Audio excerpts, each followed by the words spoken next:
एक होती है असूया और एक होती है अनुसूया। असूया किसको कहते हैं? हैं? गुणेषु दोषा विष्करण मसूया।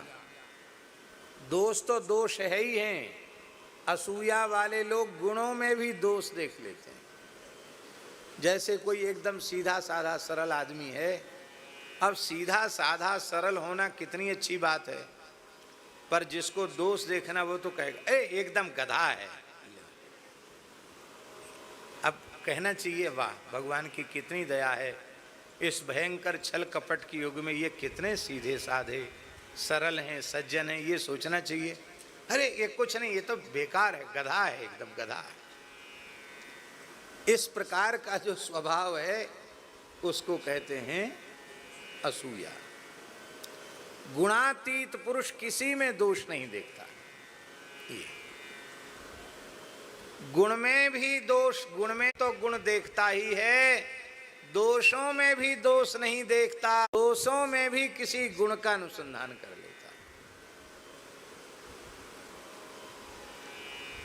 हमारे पूज्य गुरुदेव भक्तमाली जी में ये बात हमने देखी, अपने पूरे जीवन में किसी की निंदा नहीं, निंदा के योग्य की निंदा भी उनकी वाणी से नहीं सुनी।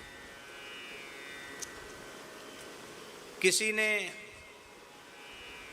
किसी के बारे में कहा कि महाराज वो तो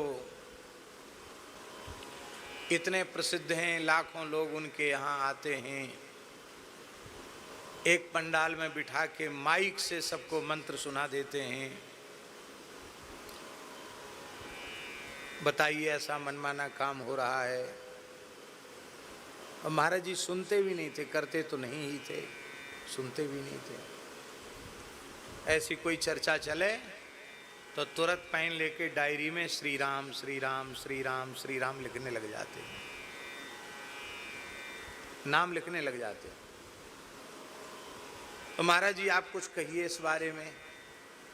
तो महाराज जी ने हाथ जोड़ के कहा, यद यद विभूति मत सत्वम श्री मधुर्जित मेवा तत्तदेवावगच्छत्वम मम तेजोंसि संभवम। ऐसी भगवान की विशिष्टता जिस महापुरुष में प्रकट है, हम उसको प्रणाम करते हैं, फिर अपने काम में लगे। अब देखो कितनी ऊंची बात, दूसरे की बुराई करने में कितना रस आता है।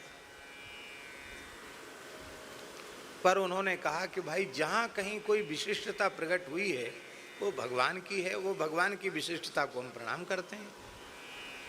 अब वह क्या कर रहे हैं क्या नहीं कर रहे हैं इसके ठेकेदार हम थोड़े ही हैं, जो है सो है।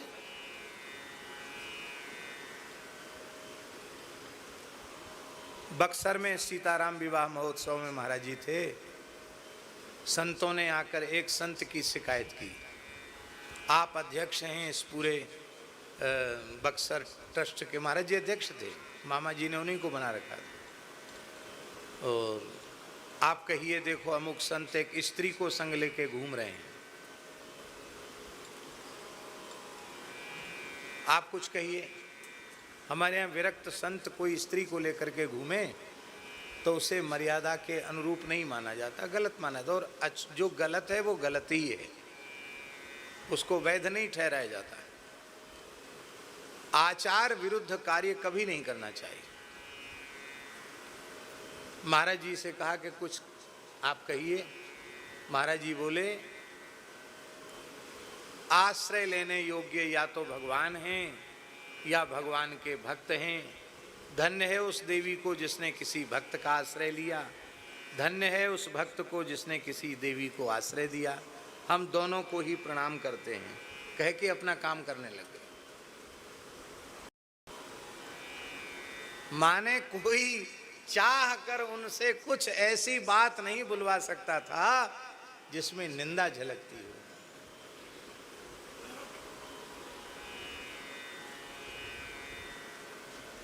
एक बार हमसे बोले केशव राम जी, महाराज जी बोले,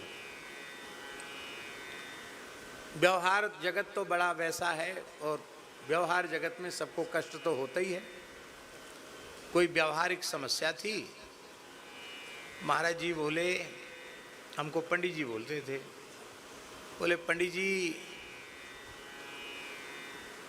अपने को अच्छा मान रखा है इसलिए दूसरों में दोष दिखाई पड़ते हैं।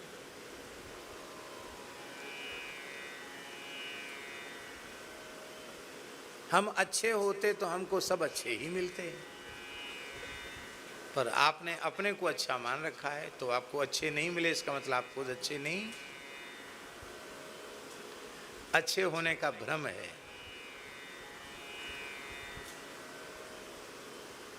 इसलिए यही समझो कि हम अच्छे नहीं, इसलिए हमको लोग अच्छे नहीं मिले। तब क्या करें? भगवान की सेवा करनी है, जैसे लोग मिले हैं उन्हीं से काम चलाना है और इसी जन्म में अपना काम बनाना है।